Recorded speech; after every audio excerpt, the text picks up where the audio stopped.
नमस्कार और स्वागत है आपका। ये है आध्यात्मिक वर्षा, एक खास ज्ञान चर्चा। जी नमस्कार। हाँ, तो ये वो संगम है जहां हम ज्ञान की गहराइयों में उतरते हैं, कोशिश करते हैं जीवन के कुछ अनमोल सूत्र खोजने की। बिल्कुल। और आज हम श्रीमद् भगवत गीता के एक बहुत ही महत्वपूर्ण, कह सकते हैं मार्मिक श्लोक पर बात करेंगे। जी। ये है अध्याय 2, श्लोक 36। ये वो शब्द है जो भगवान श्री कृष्ण ने कुरुक्षेत्र में अर्जुन से कहे थे। और ये शब्द हमें अपनी योग्यता, अपने कर्तव्य और समाज में जो मान अपमान मिलता है ना, उसके जटिल रिश्ते पर सोचने को मजबूर करते हैं। हाँ, बहुत गहरा श्लोक है। और ये जो पूरा विश्लेषण है, ये विचार है, ये कैप्टन श्याम बहादुर चौहान जी ने बड़ी निष्ठा और मेहनत से संकलित किए हैं। जी। और इस संकलन को और बारीकी देने के लिए, स्पष्ट बनाने के लिए आधुनिक एआई तकनीक की मदद भी ली गई है। उद्देश्य सिर्फ एक है, मानव कल्याण, इस शाश्वत ज्ञान को सबके लिए सुलभ बनाना। बहुत नेक प्रयास है ये। तो आज इस चर्चा का हमारा लक्ष्य यही है कि इस शक्तिशाली श्लोक के अर्थ को परत दर परत खोलें, जो अलग अलग महान विचारक हुए हैं उनकी व्याख्याओं को समझें, और सबसे जरूरी ये जानें कि हजारों साल पहले कहे गए ये शब्द आज हमारे जीवन में, हमारी चुनौतियों में कैसे प्रासंगिक हैं। जी हाँ। तो चलिए अब इस श्लोक के सागर में गोता लगाते हैं। तो जैसा मैंने कहा, ये भगवत गीता के दूसरे अध्याय का 36वां श्लोक है। जरा उस दृश्य की कल्पना कीजिए। कुरुक्षेत्र का मैदान, सेनाएं आमने सामने, और बीच में रथ पर अर्जुन है, अपने सखा, अपने सारथी श्री कृष्ण के साथ। और अर्जुन वो विचलित है, अपने ही रिश्तेदारों, गुरुओं पर बाण चलाने का विचार उससे उनका गांडीव हाथ से छूट रहा है। वो युद्ध नहीं करना चाहते। जी, मोह की स्थिति है, कर्तव्य भ्रम है। बिल्कुल। और इसी स्थिति में श्री कृष्ण उन्हें समझा रहे हैं, और तब वो ये श्लोक कहते हैं। मैं इसका पाठ करती हूँ। अवाच्य वादांश्च बहून वदिष्यन्ति तवा अहितः निंदन्तस तव सामर्थ्यम ततो दुःखतरम लुकिम। जी, बहुत सुंदर। अब इसके अर्थ को थोड़ा और खोलते हैं सरल शब्दों में। एक एक शब्द पर अगर ध्यान दें, अवाच्य वादान, इसका मतलब है ऐसे वचन जो कहने योग्य नहीं है, कटु शब्द, अपमानजनक, निंदा भरे। अच्छा, न कहने योग्य बातें। हाँ। बहुन यानी अनेक प्रकार के। वदिष्यन्ति मतलब कहेंगे, बोलेंगे। तवा हितः तुम्हारे शत्रु, तुम्हारा बुरा चाहने वाले। तो पहली पंक्ति का अर्थ हुआ, तुम्हारे शत्रु तुम्हें अनेक प्रकार के, न कहने योग्य, अपमानजनक वचन कहेंगे। अब दूसरी पंक्ति है, निंदन्ता तव सामर्थ्यम। निंदन्ता का मतलब है निंदा करते हुए, बुराई करते हुए। तव यानी तुम्हारी, और सामर्थ्यम ये बहुत महत्वपूर्ण शब्द है। इसका अर्थ है योग्यता, शक्ति, क्षमता, पराक्रम। अच्छा, सामर्थ्य यानी कैपेबिलिटी या पोटेंशियल। बिल्कुल, तुम्हारी योग्यता की निंदा करते हुए। और अंत में ततः दुःखतरम नुकिम। ततः मतलब उससे, दुःखतरम यानी अधिक दुखदाई, ज्यादा कष्ट देने वाला। नुकिम भला और क्या होगा। तो पूरा ये हुआ कि शत्रु तुम्हारी काबिलियत की निंदा करेंगे, तुम्हें बुरे शब्द कहेंगे, और इससे ज्यादा दुखदाई और क्या हो सकता है। एकदम सही। सरल भावार्थ यही निकलता है। हे अर्जुन, तुम्हारे शत्रु तुम्हारी योग्यता की निंदा करते हुए तुम्हें अनेक प्रकार के अपमानजनक, न कहने योग्य वचन कहेंगे। उससे बढ़कर अधिक दुखदाई और क्या हो सकता है। पर सवाल यह है कि श्री कृष्ण ने ये बात कही क्यों, इसका उद्देश्य क्या था। हाँ, ये समझना जरूरी है। देखिए, अर्जुन कौन है? एक क्षत्रिय है, एक महान योद्धा। उनका धर्म है अन्याय के खिलाफ लड़ना। लेकिन वो मोह में पड़कर अपने इस कर्तव्य से, अपने स्वधर्म से भाग रहे हैं। हाँ। तो श्री कृष्ण उन्हें इसी कर्तव्य का बोध करा रहे हैं। वो एक तरह से आप कह सकते हैं चेतावनी दे रहे हैं कि अगर तुम अर्जुन जैसे वीर युद्ध से पीठ दिखाओगे तो सोचो क्या होगा। तुम्हारे शत्रु जो कल तक तुम्हारे पराक्रम से डरते थे, वो तुम्हारी कायरता पर हंसेंगे। वो तुम्हारी शक्ति पर सवाल उठाएंगे, तुम्हारी क्षमता की खिल्ली उड़ाएंगे। वो कहेंगे, देखो ये वही अर्जुन है जो इतना वीर बनता था, आज डर के भाग गया। ये तो बहुत बड़ी बात है। बिल्कुल। और श्री कृष्ण यही कह रहे हैं कि सम्मानित योद्धा के लिए अपने सामर्थ्य पर ऐसा लांछन सुनना, अपनी वीरता पर सवाल उठते देखना, ये मृत्यु से भी ज्यादा पीड़ा देता है। मृत्यु से भी ज्यादा। हाँ, ये सिर्फ शरीर का कष्ट नहीं है, ये आत्मा पर लगने वाला घाव है। इज्जत, मान सम्मान, आत्मगौरव, एक योद्धा के लिए यह सब कुछ होता है। तो श्री कृष्ण अर्जुन को इसी गहरे अपमान के बोझ से झकझोर रहे हैं ताकि वो मोह त्याग कर अपने क्षत्रिय धर्म और कर्तव्य के रास्ते पर वापस आएं। ये बहुत महत्वपूर्ण है। मतलब ये सिर्फ समाज में लोग क्या कहेंगे उसका डर नहीं है। नहीं, उससे कहीं गहरा है। ये तो व्यक्ति के अपने अंदर के सम्मान, उसकी स्वधर्म, उसकी पहचान से जुड़ी चोट की बात है। वो पीड़ा जो शायद अपनी ही नजरों में गिर जाने से होती है। बिल्कुल, आपने एकदम सही पकड़ा। और यही बात इस श्लोक को और भी गहन बनाती है। और दिलचस्प यह है कि जो अलग अलग महान विचारक हुए हैं, संत हुए, उन्होंने इसे और विस्तार से कैसे समझाया। हाँ, उनके नजरिए क्या रहे हैं? देखिए, यहाँ हमें कई अलग अलग दृष्टिकोण मिलते हैं जो इसके अर्थ को और फैला देते हैं। जैसे आदि शंकराचार्य जी, जब वो इस पर भाष्य करते हैं तो वो कहते हैं कि यहाँ अहेता यानी शत्रु वो सिर्फ बाहरी लोग नहीं है। अच्छा, तो फिर कौन? हमारे अपने अंदर बैठे दोष जैसे अज्ञान, अहंकार, मोह, ये भी हमारे असली शत्रु हैं। जब अर्जुन युद्ध से भागने की सोच रहे हैं तो ये उनके अंदर के अज्ञान और मोह का ही तो असर है। हाँ, ये तो है। तो शंकराचार्य कहते हैं कि जब व्यक्ति अपनी क्षमता का इस्तेमाल नहीं करता, अपने कर्तव्य से मुंह मोड़ता है, तो सिर्फ बाहर वाले ही नहीं बल्कि उसकी अपनी प्रज्ञा, उसकी अपनी समझदार बुद्धि, वो भी उसे धिक्कारती है। अपनी ही बुद्धि? जी हाँ, वो अंदर का पश्चाताप, वो अपनी ही नजर में गिर जाने का एहसास, वो बाहरी अपमान से कहीं ज्यादा दुख देता है। वाह, ये तो बिल्कुल मनोवैज्ञानिक बात लगती है। शत्रु बाहर ही नहीं, अंदर भी है। और अपनी आत्मा की आवाज, अपनी बुद्धि की धिक्कार सबसे ज्यादा चुभती है। निश्चित रूप से। अब देखिए, संत ज्ञानेश्वर महाराज, उनकी अद्भुत रचना है ज्ञानेश्वरी। हाँ, सुना है। उसमें वो इस श्लोक की व्याख्या कैसे करते हैं वो भी कमाल का है। वे कहते हैं कि जब कोई व्यक्ति अपना स्वधर्म यानी अपना स्वाभाविक कर्तव्य छोड़ देता है तो वो खुद ही अपनी आत्मा का सबसे बड़ा दुश्मन बन जाता है। खुद ही अपना दुश्मन? हाँ, और बाहर के लोग जो अपमान भरी बातें कहेंगे वो तो बस उस अंदर के पतन की, उस आत्मद्रोह की एक बाहरी गूंज मात्र हैं। ज्ञानेश्वर महाराज तो यहां तक कहते हैं कि तुम्हारे इस शरीर रूपी नगर के जो नागरिक है ना, तुम्हारी इंद्रियां, तुम्हारा मन, वो ही तुम्हारी निंदा करने लगेंगे। इंद्रियां भी निंदा करेंगी? ये कैसे? हाँ, वो कहते हैं तुम्हारी आंखें कहेंगे धिक्कार है, तूने देखने लायक वीरता नहीं दिखाई। तुम्हारे कान कहेंगे धिक्कार है, तूने वीरों की बातें नहीं सुनी। तुम्हारे हाथ कहेंगे धिक्कार है, तूने गांडीव नहीं उठाया।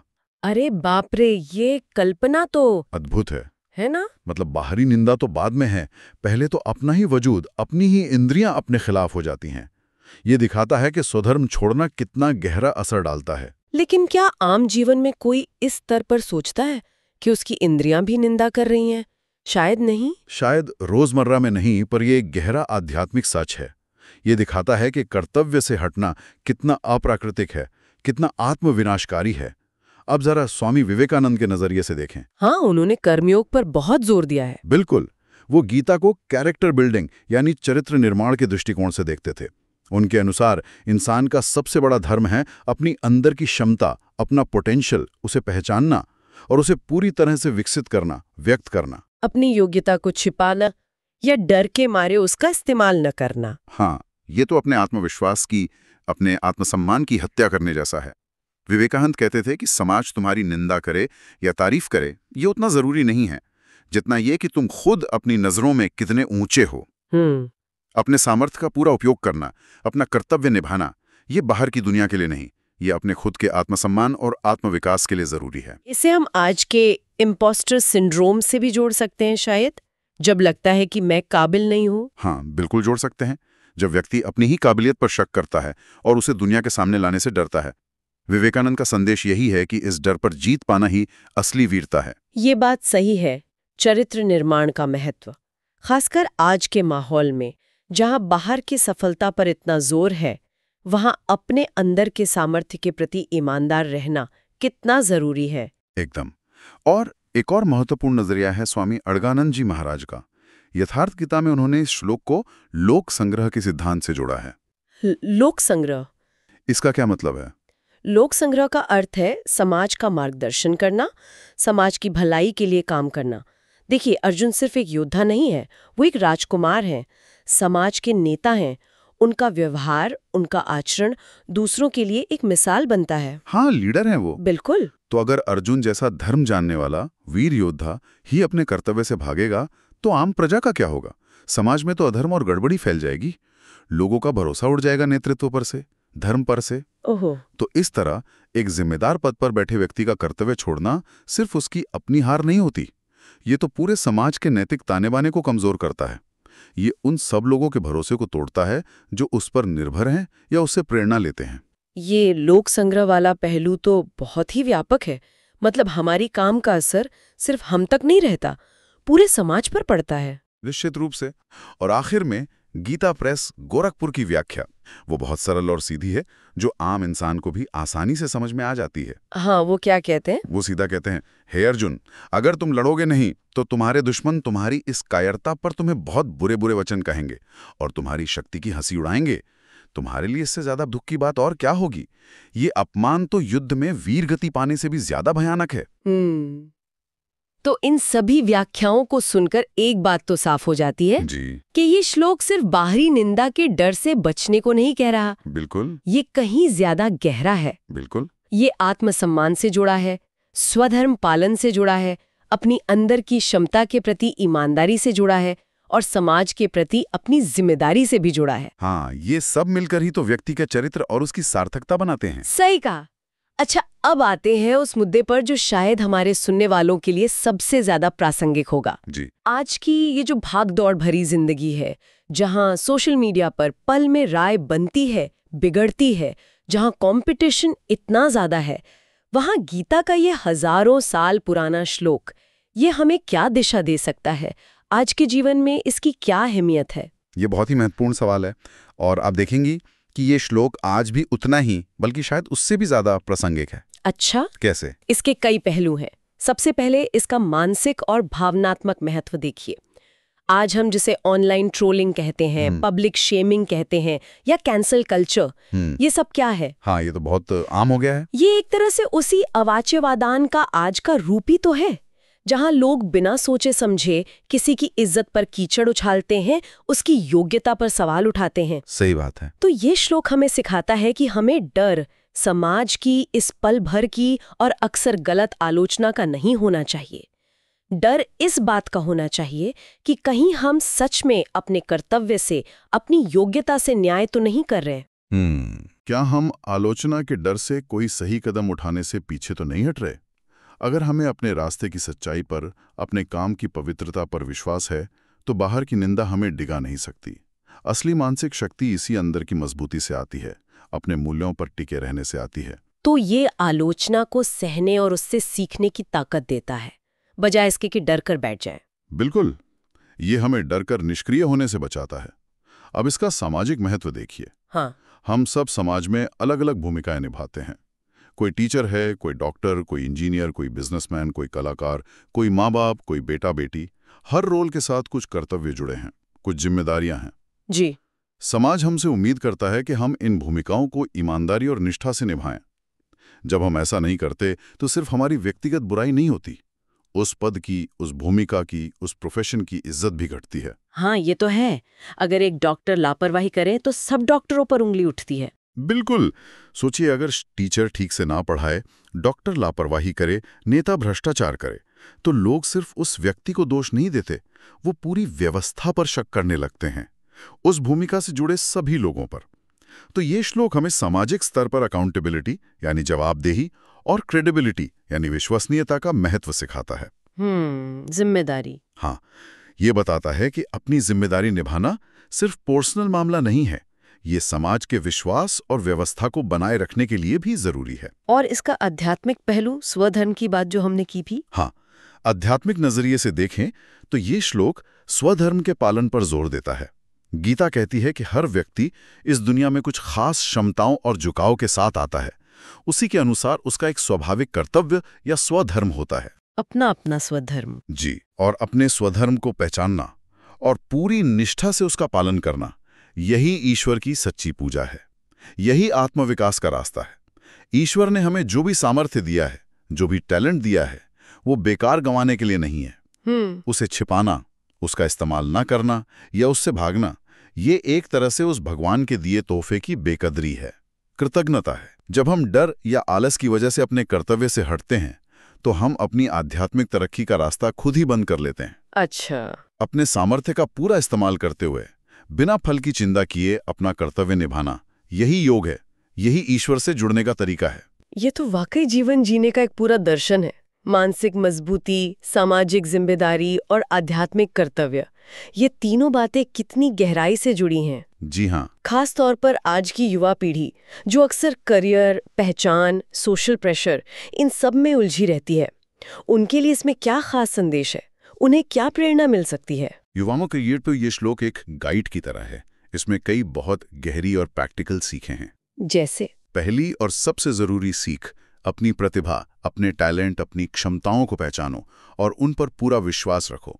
दुनिया क्या कहेगी, लोग हंसेंगे, फेल हो गए तो क्या होगा, इन डरों से अपनी योग्यता को मत दबाओ। आपका सामर्थ्य आपकी सबसे बड़ी दौलत है, उसे निखारो और दुनिया के सामने लाओ। आत्मविश्वास सबसे पहले। बिल्कुल। दूसरी सीख, आलोचना, क्रिटिसिज्म, ये जीवन का हिस्सा है, खासकर जब आप कुछ बड़ा या कुछ अलग करने की कोशिश करते हैं। हर आलोचना को दिल पर लेने की जरूरत नहीं है। जो कंस्ट्रक्टिव क्रिटिसिज्म है उससे सीखो, और जो बेकार की निंदा है उसे नजरअंदाज करने का हौसला रखो। दूसरों की राय को अपनी कीमत तय करने मत दो। ये बहुत जरूरी है आज के टाइम में। तीसरी और बहुत अहम बात, थोड़े से आराम के लिए या छोटी मोटी हार का डर से अपने बड़े लक्ष्यों और मूल्यों से समझौता मत करो। जैसे कहते हैं ना, short term comfort leading to long term regret. थोड़े समय के सुख के लिए लंबे समय का पछतावा मोल मत लो। कई बार सही रास्ता मुश्किल होता है, पर आखिर में वही सुकून और इज्जत दिलाता है। सही कहा।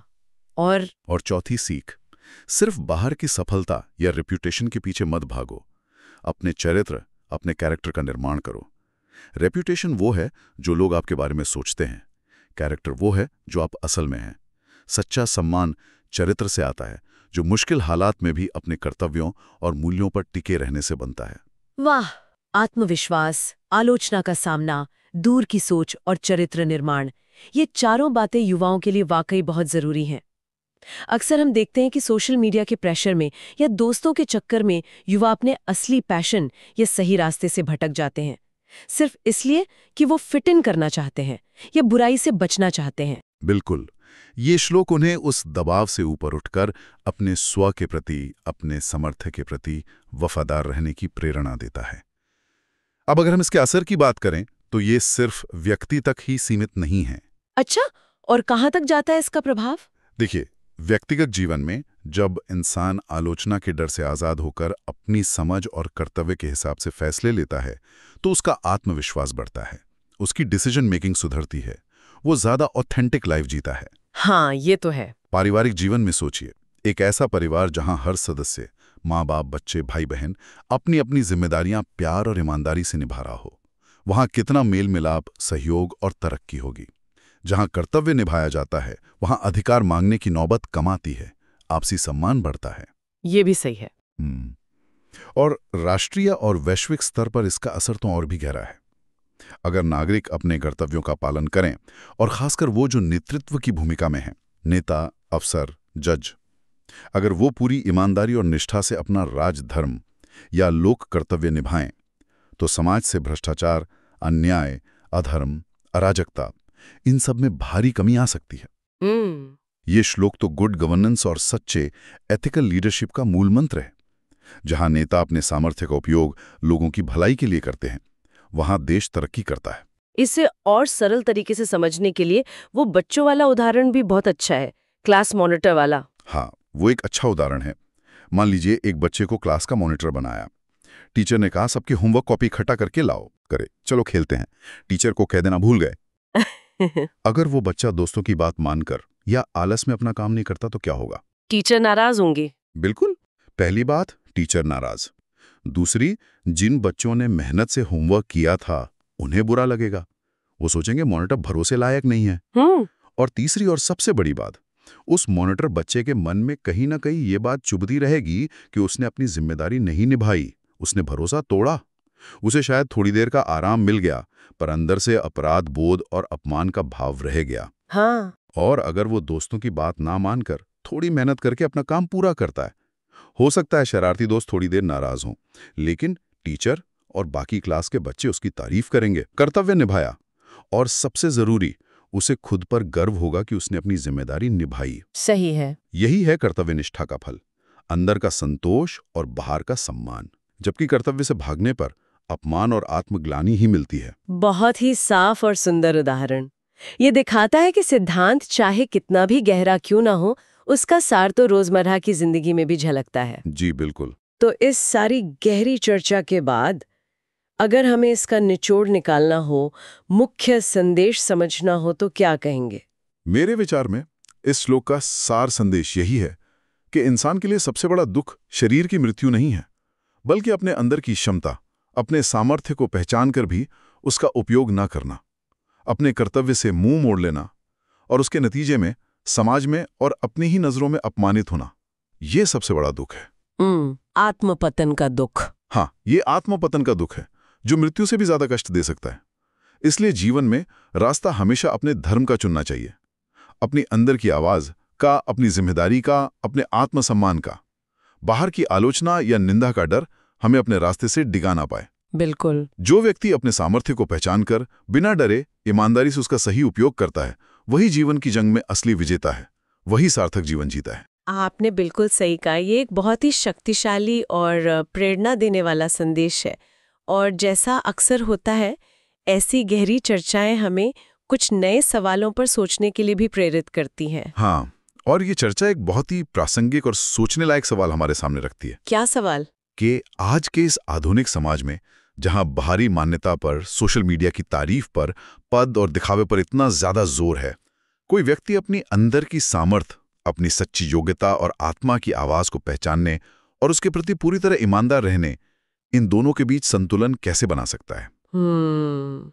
ये तो बहुत बड़ा सवाल है। कैसे वो बाहरी दबावों के आगे झुके बिना अपने स्वधर्म पर टिका रह सकता है? वाकई ये एक ऐसा सवाल है जिसका जवाब शायद हम सभी को अपने अंदर खोजना होगा। इस पर सोचना आज के समय की एक बड़ी जरूरत है। इस गहन ज्ञान चर्चा, इस आध्यात्मिक वर्षा में हमारे साथ इस यात्रा पर चलने के लिए आप सभी का हृदय से धन्यवाद। जी, हमें उम्मीद है कि गीता के इस एक श्लोक पर हुई ये बातचीत आपके जीवन में कुछ सकारात्मक सोच और प्रेरणा जरूर लेकर आई होगी। और हम एक बार फिर आभार व्यक्त करना चाहेंगे कैप्टन श्याम बहादुर चौहान जी का, जिनके अथक परिश्रम और निष्ठा से ये ज्ञान संकलित हुआ है। हाँ। और जिसे, जैसा हमने बताया, आधुनिक तकनीक की सहायता से और भी सुगम बनाया गया है, ताकि ये मानव कल्याण का मार्ग दिखाता रहे। बिल्कुल। अगली ज्ञान चर्चा तक के लिए हमें विदा दे।